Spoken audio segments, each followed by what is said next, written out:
All right, we are live. It is Wednesday, the 13th, I believe. And 13th? What's that? The 13th. It is. And I am joined today by Coach Sam. Everybody's favorite, right? Miss this face. You know, it's 2 days without it. It's hard. So, you saw the chart. Pretty much the one thing that you're going to need, if you even have it or you want to use it, is a jump rope. And so, let's get started.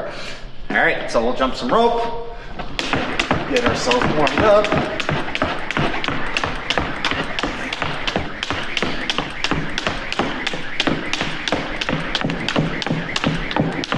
Get our blood pumping.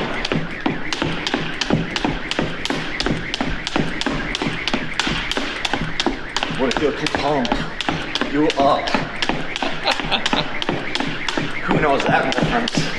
So, who's Hans and who's Franz, though? The silly curly man.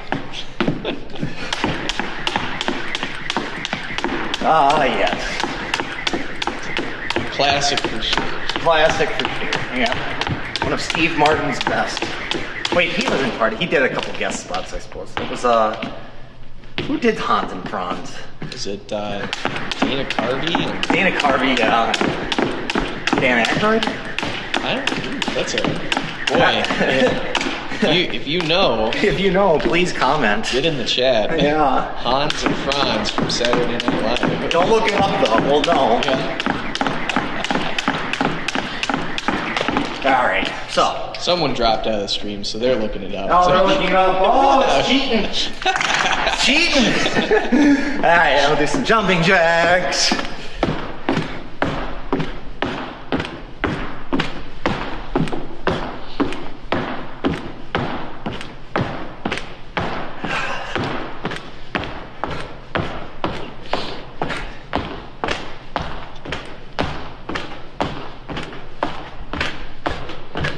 All right, and some speed skates.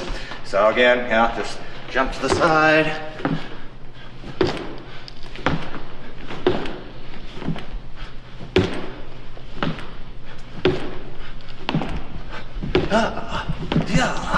Yeah. It's like I'm running at Area 51 or something. Now that never happened, did it? Some people. Some people went there. Yeah, they, you gotta live the meme in real life. Yes, well, because what is real life anyways at this point? Yeah, I think there was footage of someone doing the Naruto run behind like an interviewer or something. I remember that. Alright, so I got my legs warmed up, I don't know about you. Alright, so we'll start off with kick stretch. So again, using my arm, the power comes from here, so I'm actively swinging this down, and that swinging down brings my leg up. Yeah, yeah, yeah.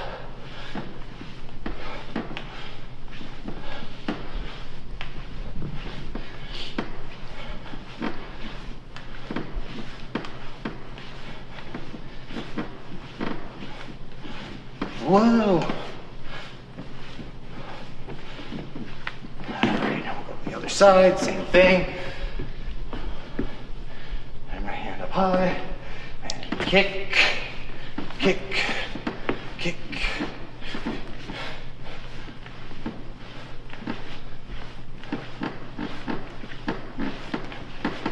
Ooh. My hammies were a little sore from the squats on Monday. A little sore. So this feels good. Yeah, it's a good feeling. It is a good feeling. I find my lats finally stopped being sore from my Sunday workout, so that was... All right, open the gate. Yeah. Again, try and keep your balance. Try and get your knee up nice and high. If you can, get it above your belt. Keep it above the belt. So, and really working all those little muscles. that surround your hip joint and all of that. I don't know if you've ever had a pulled hip flexor, but it's fairly miserable. I've had them a couple times, and you pretty much can't walk, especially like these little muscles right here. It changes a person. It changes the person, exactly. All right, and then close the gate.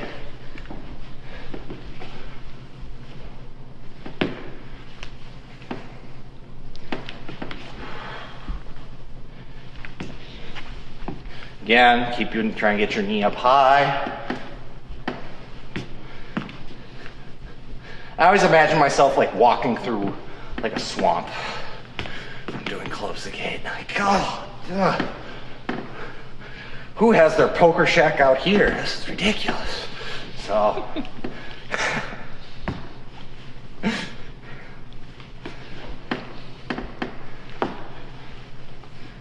right, now and then one more on this side.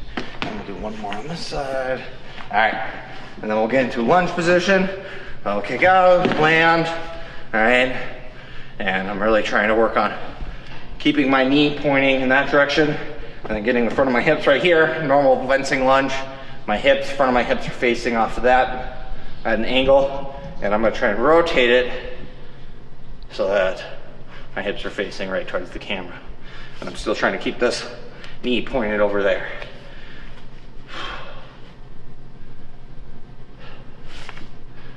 It's getting a little less awful every time we do this.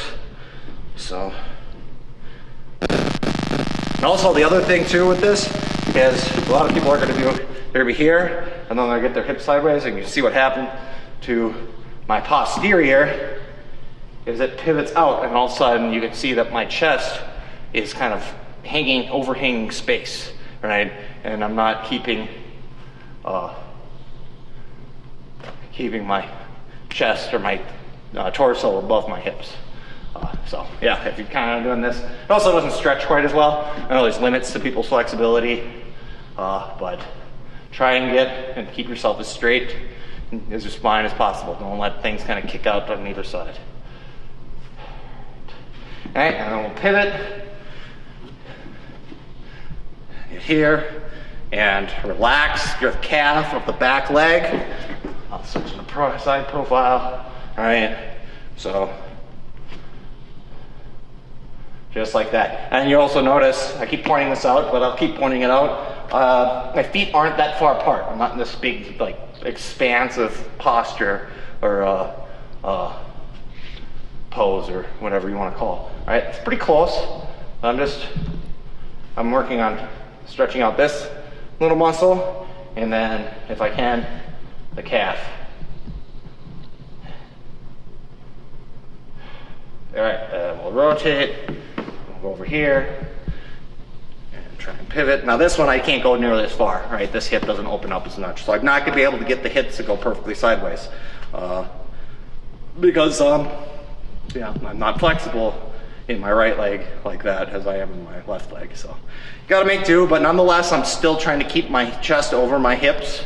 Right, I'm not trying to like get sideways and have my hips kick backwards. Right, I'm going to go to the limit of what I can do, and that's what I can do. And I'm just going to kind of sit there and kind of sit on that limit of where things are still in alignment, but I'm feeling this. I'm getting the stretch. I don't need to like make myself do something or get to some sort of position. I need to kind of like go towards that position. But the whole point of this position is to stretch out certain muscles and stuff. So if you're not doing it perfectly, like I'm not doing it perfectly right now, that's okay. As long as you're feeling the stretch on the inside of the legs and keeping yourself relatively balanced, you're good. So you rotate and settle in, and oh yeah.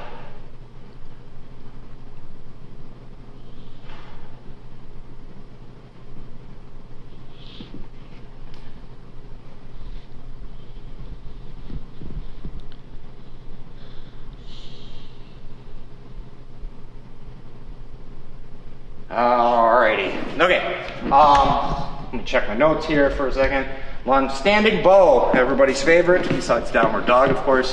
So, grab your foot, Here, apply pressure into your hand with your foot so that you're curving your torso, keeping your hips facing frontwards, not tilting them off to the side, and then go down until you feel the stretch really bit, like here. Good? All right, relax, Sam, it's okay. And remember that pressure in your hand. Keep applying that pressure with your foot.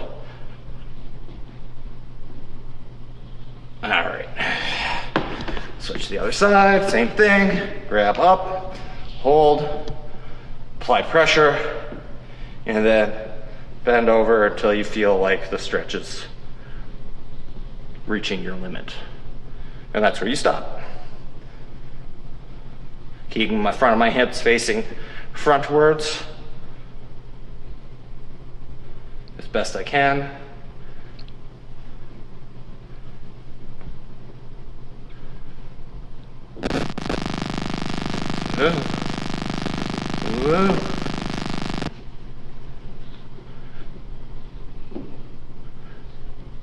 Alrighty. Okay, we'll head down to the floor.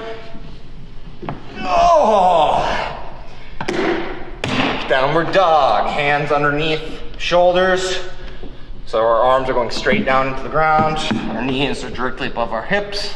So our thighs are going straight into the ground. And curling our toes. Pushing with our hands, or pushing our hips backwards. And relax the calf muscles, right? Feel, let your weight kind of push your heels down towards the ground.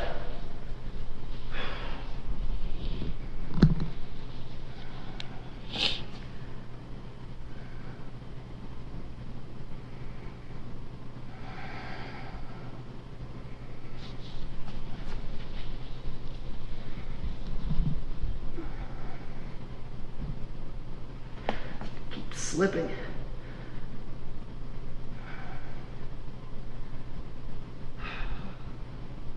All right, and then heels overhead is my personal favorite. It stretches out my lower back. So roll onto our back, onto our shoulders, and our head, just like this. I like grabbing onto my feet and then trying to straighten my legs, and I can feel the stretch go through my hamstrings into my lower back.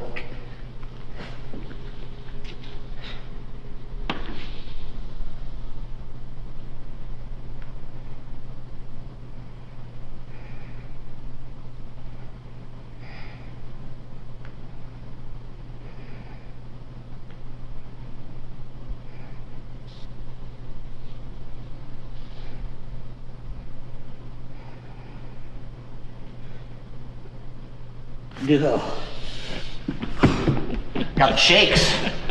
Oh my goodness. All right, cool. So we're stretched out, nice and limber. Oh, we got lots of time. Cool beans. All right, so we're gonna work on some lunging. Particular, what I want to kind of get instilled in you guys, or something that you want to be kind of thinking about, is with this whole class or drills that I'm doing, is keeping your feet moving. Right, so we'll start off with lunge, because we can always work on lunging. Right, so we'll go to the standard deal, and that is be in attention position. We're just gonna kick. Right, it's like the heel is ahead of a match. I'm striking it on the floor because I want to light stuff on fire, because I'm that kind of kid. So, all right, so yeah, it's pretty simple. Just kick out and land. Right, again, keeping my head or my torso nice and straight. Right. So everything above my belt is nice and relaxed. Push ourselves back, and then kick out, and land. And nice and relaxed. And we want to concentrate on this too, right? This is very important to the drill as well. And also to your blade work, that you maintain relaxation above your waist. And we'll go back. All right, and we'll do it a couple times. And you just land and bounce back nice and smooth. So you kick out and back. And kick out, and back, and out, and back, out, and back, and out, and back. Ooh, I almost tipped over backwards, overcompensating. So, I don't even need to drive a Ferrari. So, Not yet. not yet. All right, so we've done that a couple times. Now we're going to on guard, right? So we're here, bending our knees, right? And same thing, right? We're gonna kick out. We're gonna kind of strike the heel on the ground, like head of a match. This is the spring. When we bend our knees, we are loading the spring up and storing energy in there, right? In our hand, and just kick out and land. And back to our guard. I'll take a little retreat. I'll start off on this line. See how extra I'm doing things. All right, here you go. That's pretty extra. So I'm sliding forward, but that's okay. I've said that before. Letting your back foot slide forward is not that big of a deal. But if you do it like this, well, that's an issue, right? Because I'm way off balance and I'm gonna be hit. Or I'm gonna panic, do a bad action, then I'm gonna be hit because I'm off balance, right? So relaxed, right? Keeping our head up tall, keeping our eyes on the horizon, that keeps us better balanced, right? And now, since I've been talking, we'll go right into just lunge recover right away, right? So the spring's loaded up, and out and back. Out and back, right? I'm not trying to make it super fast, I'm just making it smooth. So if they're right at the perfect distance where they can go miss hit, then you screwed up a while ago, right? So you didn't screw up in the lunge, you screwed up beforehand because they were tracking every move you were doing. And they knew exactly where you were going to be, and there's not much you can do to defeat that. If they know exactly where and when, and you don't, that's not really gonna work out. So, all right. So I'll do it a couple more times. Lunge recover, lunge recover, lunge recover. And using this as a spring that's pulling me back, right? It's also a spring that's being stretched out and it's contracting to pull myself back, like a screen door spring or something like that, right? It's stretching out and then I'm pulling myself back. Out. Along with pushing with my front leg, of course.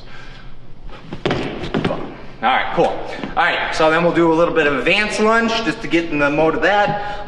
So since I know you guys probably don't have a whole lot of room to move around in, like the luxury that I have here at the club, but so you just do the advance in place. When you're doing the advance in place, foot tempo is important. All right, so when you do it, right, it's butt up, right? So you can take a big step, right, and it's the same thing as a little step, all right? So, but we do it in place, right? But the tempo's the same, right? So you're gonna go butt up, ba, right? Ba. So, there, ba, and then recover right away, just because it's always good to work on the recovery. And back, right? I'm back, I'm ready, right? I know I'm not moving my feet that much, but I'm staying light, right? I'm not and losing my concentration, right? I'm focusing on what's in front of me, visualizing what should be in front of me, opponent, distance, all that stuff. All right, so, get away. All right, so we'll do it one more time. And then back. All right, so now what we're gonna do is we're gonna do some retreats in place. And so really what I want you to do is, as soon as you recover, get your feet moving. Get in the habit of not doing that, right? Get your feet moving right away. You don't even know if you have to go forward or backwards. We're just assuming retreats for right now. But don't just sit there and wait. You need to be active in engaging with the opponent at all times, because that's how you can kind of figure things out when they're what they're doing. It's dancing, right? You can't learn how to dance unless you're moving. So that's pretty much it. So we're here, right? Advanced lunge, recover, And then, right, not even when my feet come back, my feet moving, right? It's bump, right, I'm here, and I bring it back, and it's almost like before my front foot hits the ground, I'm moving my feet, right? All right, we'll do it one more time. All right, cool, awesome. Hopefully all you guys are getting this.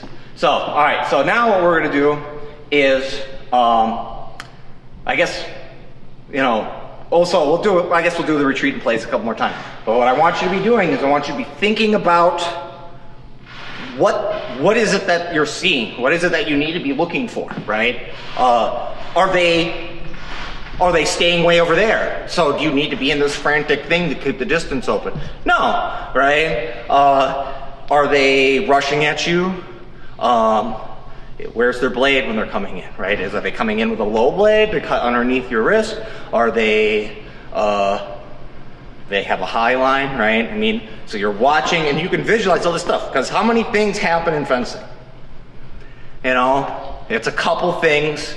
It's like 2 or 3 things, and then there's variations of those things, right? They're gonna hit you, they're gonna try and hit your blade, or they're gonna provoke you into missing, right? That's what your opponent is gonna try and do in any given scenario, right? And then there's variations of it, right? I mean, where are they gonna look for your blade, right? What do they like to do to look for the blade? What's their favorite line that they cut to? What's their rhythm of stepping in and out? How do they provoke you? You know, just like playing keep away, right? You try and figure out the rhythm of the bully, right? And when they're dropping your hat in front of your face, and then you go, yoink, get that away. And then you get beat up, but hey, whatever. At least you got your hat back. So think about all those options when you're doing this. Don't just go through rote training. I want you to be thinking and like visualizing, you know, coming up with the metaphysical fencer that you're having to deal with. So, all right. And I'm gonna say, and I can slow down. All right, so we've done that. So now what we're gonna do is, just like I was talking about provocation, when you're on defense, this is something that definitely works with, you know, and you're on defense, you can maybe provoke someone into attacking ill-advised, right? They're attacking when you want them to. So we're gonna go advance lunge, recover, retreat in place, right? So just moving our feet, and then I'm gonna take a half step forward, just like this, all right? So I'm moving forward. I'm not moving forward much, but almost the more important thing when you're doing that half step forward isn't like stepping into distance, it's making it appear that you're stepping into distance. And typically what happens is, in any given conflict with primates, when someone's going to attack, they get down, right? They lower themselves, get a wider base, right? So they can't get flipped over on their back or something. And so that's a key component to this half step for provocation. It's not just like moving in and out, but also changing levels, because that's going to elicit a reaction, and also moving up and down across their field of vision is easier for their brain to process than in and out, right? Because they only need one eye to see this or this, as opposed to this or this, right? And so it's just easier for their brain to figure out what's going on, and so they see something, they assume it's happening, and they assume that that's what it is, right? Oh, I see this, so that means that, you know, they're coming in to hit me. But you're really not. You're not as close as you make them think that you are. And then it's easy pair riposte, right? Because you don't have to jet back as fast, or it's an easy miss, and miss hit or back on the march, and pushing you back to the end of the strip. So they can try and provoke you and make you miss. So, All right, so anyways, so we'll move ahead. I kind of talked about that. So we'll kind of go and skip ahead to the next thing, next variation, right? So it's advance, lunge, recover, retreat in place, and then this half step, right? I'm dropping down. See how far my foot goes forward? Just a little bit, but I'm dropping down, all right? Making it look like, and then I'm gonna step back, right? So advance lunge, recover, retreat in place, half step forward, and then I'm backing away. I'm not going away far, I'm not taking this huge step, I'm just sliding away, right? When I'm that half step forward and I'm lowering myself down, I look like I'm gonna be here, right? And then that's where they're gonna cut, right? Oh, nope, I hit you. Okay, no worries. Boom, right? If their lunge is taking a long time, then you can parry them. Lunge takes a short time, then you probably can make them miss. All right, so we'll do it a couple more times. So, oh yeah, I'm getting confused. That's what happens when I chew bubblegum and walk too, so, you know, that's the way it goes. Right, dropping down, putting my head out there, or making it look like I'm putting my head out there. A nice big melon that people like to cut open. So, all right. Oh, look. Boom. I don't know why I'm doing the steps in place. Yeah, why not? It's fun.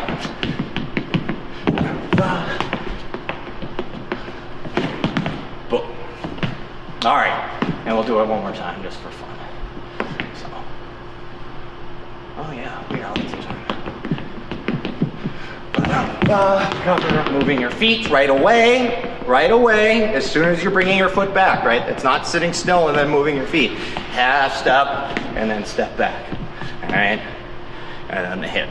So you can add all sorts of, I'm gonna be talking about all sorts of blade work that can be dealt with in this footwork, or things that you wanna be thinking about in different scenarios, right? So we'll kind of go back to retreat in place, where you're just doing retreat in place, right? So you go advance and lunge, you're missing, and then you recover, and you're moving your feet, and you notice that their blade is at a certain position when they're charging in. Then you just go stop, pop, bump, beat tech, right? Or beat cut, priest of air, or whatever you want to call it, right? Same thing for a counter, essentially, because they kind of fit in the same distance, right? It's a short, quick action, immediately hitting them. So advance lunge, recover, up, boop, got them, right? Just, I stop and hit them, right? They're charging at me, so they're covering a lot of ground faster than maybe they think they are. Boom. All right, we'll do that again. Stop. And then hit with the extension of the hand, or beat cut, all right? Or a stop cut. And then the half step retreat, right? So, recover, moving our feet, right? And they're kind of playing that game, or seeing that rhythm, right? For them in and out, how they're setting things up as far as distance and blade position, right? And at the right time, I go, oh, here, come hit me up, parallel post, right?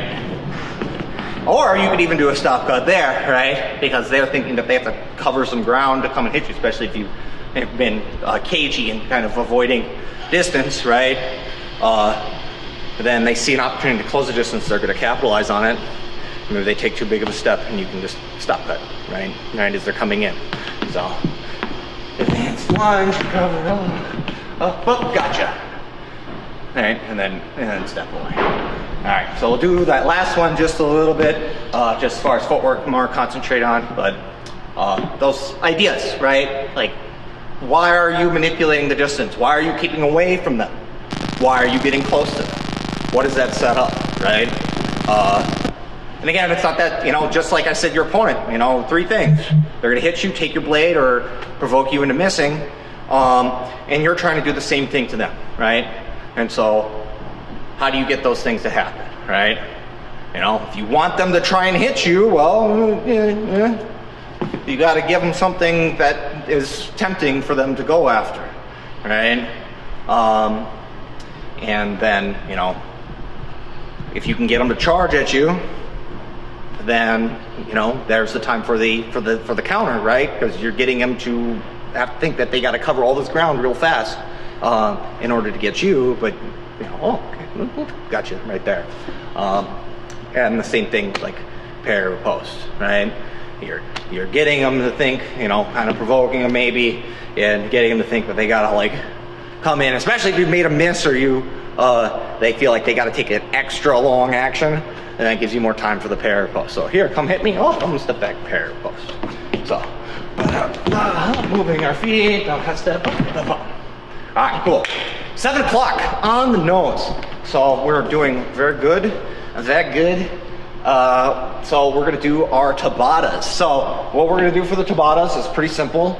We're gonna be doing the sets of 8, all right? But we're gonna be alternating exercises in the sets, and there's no break in between the exercises. And so the first thing we're gonna do is mountain climbers and burpees.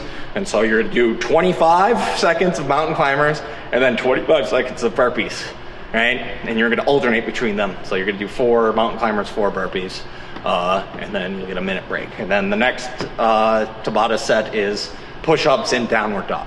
And same thing, right? 25 seconds of push-ups, 25 seconds of downward dogs. You're gonna do 4 of each, but you're going to alternate between the 2 of them. So let me grab my phone. Take off this jacket. And here's the list for those who have a little easier time reading. So there it is.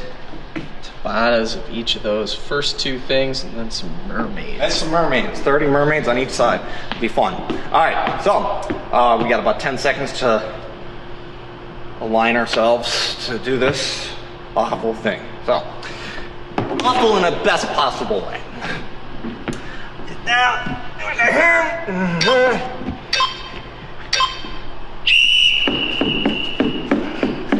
when you're doing mountain climbers, try and keep your hips low. It's harder on your abs.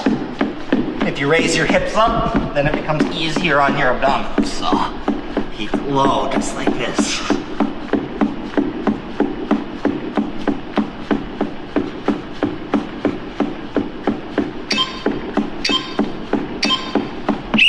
And then burpees.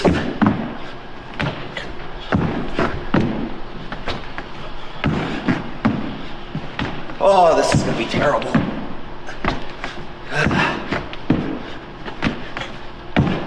Yeah, why'd you put it in without the 10-second rests? Oh, because, I don't know, I'm a meathead.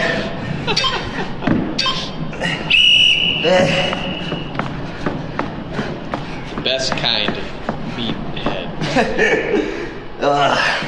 Yep.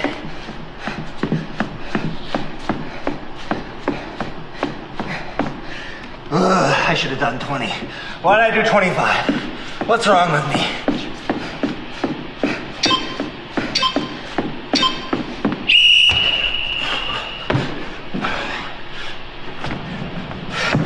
Well, luckily I only have 2 more sets of each. When I'm doing this, it'll be all right.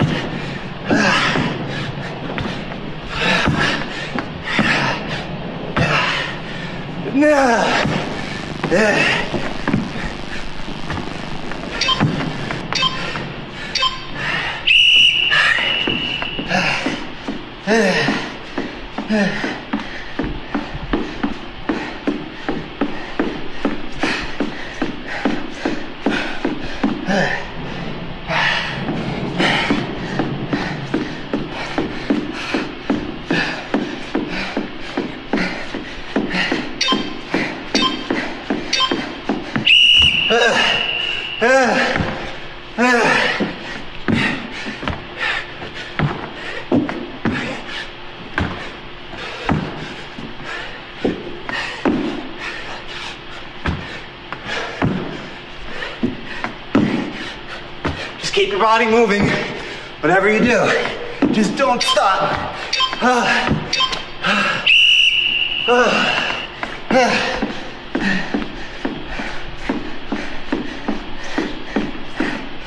Like me. Jeez Louise.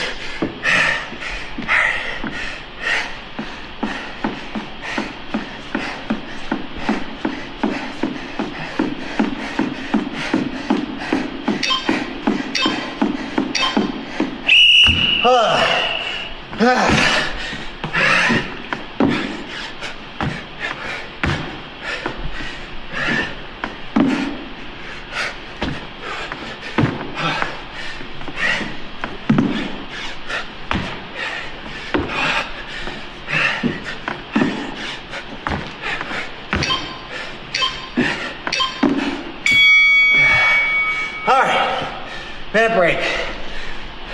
Whew.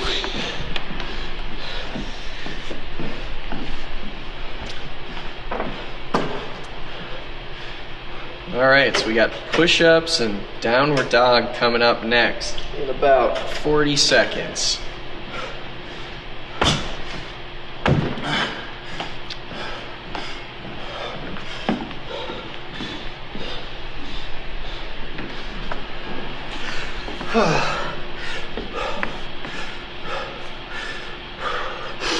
In through your nose, out through your mouth. Slows down your breath. Then you don't pass out. And maybe not throw up.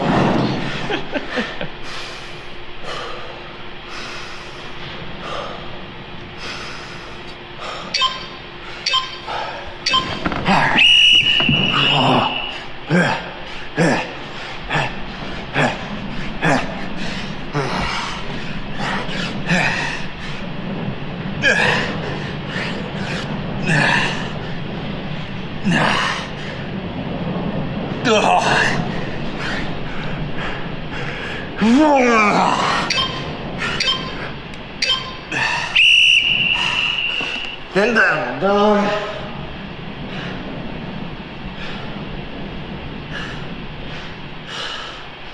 Oh.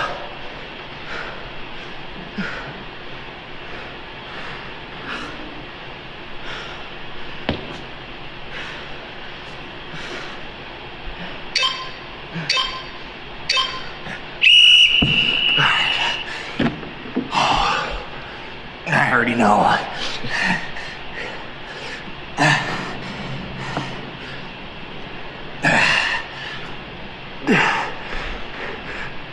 God, I hate push-ups. Why do I do them all the time? Maybe because I hate them. That could be why.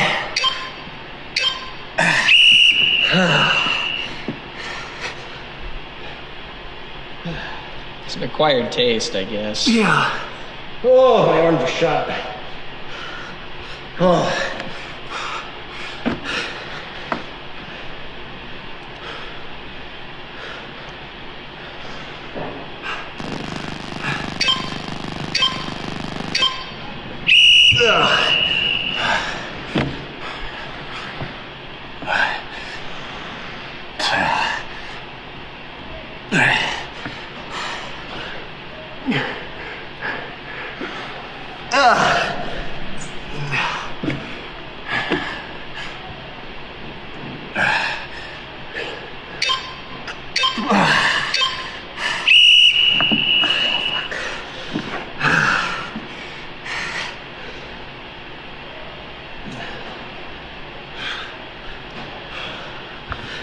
Lose my shirt here.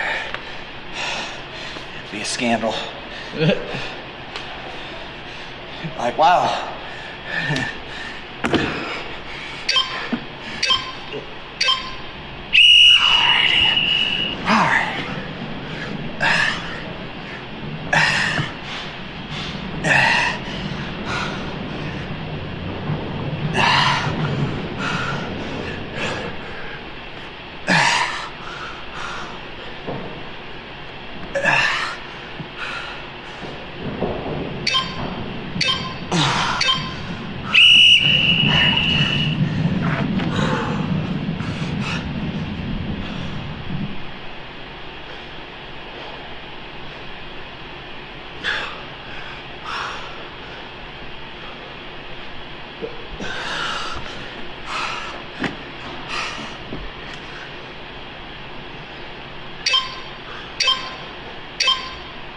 No, right. So, that was a big mouthful, but somehow we managed to chew it down. So, hooray. Mermaid time. Mermaid times. Do I like this app? I don't know. All right, so 30 on each side. If you can do all 30 in a row, fantastic. If you can't, then you just break it up. Do it until you can't, switch to the other side. 1, 2, 3, 4, 5, 6, 7, 8, 9, 10, 11, 12, 13, 14, 15, 16, 17, 18, 19, 20, 1, 2, 3, 4, 8, 9, 10. Ah.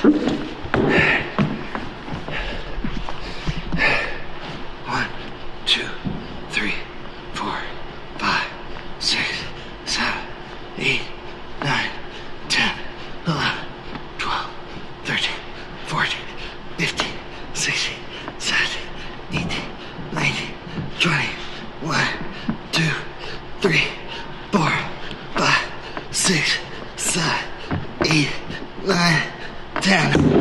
Woo! All right. So that was the live stream. Again, I guess hopefully you guys picked up something useful. And more importantly, hopefully I'm cutting something in your head that you can mull over about fencing. The ways that you're doing things, how it relates to what I'm talking about, or it doesn't relate to what I'm talking about. But just thinking about it, I've said this before, visualizing the plan that you're going to do. I do it, fencing, giving lessons, jiu-jitsu, boxing, fishing, right? I think about, like, I visualize, you know, what I'm going to be dealing with, right? You know, like, when you're fishing, you know, whatever rig or whatever lure, and, you know, move it like this or cast it out like that, you know. Boxing, you know, I'm a nerd. Sometimes I do shadow boxing in front of the mirror. I think about, you know, okay, people like hitting me like this, so how do I get around that? You know, what's the move? Think about it, do the motion, you know, and whatever. So, but, you know, that I feel is a big part of why I got, or of my moderate amount of success at doing stuff. Is, I mean, yes, training, but also, like, because I can visualize it, and then when I get to the situation it's happening, then my brain's like already like, oh, okay, like we kind of know what's going on here, because we've already kind of brought up that scenario in our head, right? So, you know, you bring it up in your head, mull it over, you know, maybe do some moves based on, you know, what you're thinking about, and then when you come back and you actually start fencing and doing stuff, then you can see how to calibrate it to, you know, real life situations and stuff. But just kind of coming in blank slate, you know, I don't know, I guess I'd retreat or something, I don't know. You know, that's not, you know, that's not what, you know, makes a better fencer better, right? It's having plans, but not being attached to plans is what good fencers do. Okay, they have, you know, they know how all that stuff works, right? They know how, when and where and why it's supposed to happen. But the best of the best can flow seamlessly between different strategies, right? The middling have just, they know how to execute like 1.5 things like pretty well, right? But as soon as they get outside that comfort zone, and they you know, a lot of people that are good, you know, they're good at doing stuff that they like to do, but they're always going to be looking to do that thing that they like to do, right? The best, highest caliber of any, I suppose, any sport or any athlete or any combat or strategy or whatever, is that they are able to, you know, they'll enact a plan, but they can let it go and adopt another plan without too much of a second thought. You know, they're not trying to go and get into a particular situation. They're just kind of, oh, this situation came about, I know how to deal with that. Oh, this now the situation is like this. Oh, I know how to deal with that, right? So they have plans, they're just not attached. They're not saying, I want to do it like this. They just see that, oh, I can do it like this. So, I guess, and that's kind of what I want you to be thinking about when you're doing these footwork plays and all that stuff. Like, what do you like to do in these situations? What is it that you can do in these situations? How is it that someone could take advantage of the things that you're doing in these situations when you're doing those things? So, something to think about while you're drinking water and staying hydrated. staying safe and trying not to touch your face. So, all right, I'll see you later.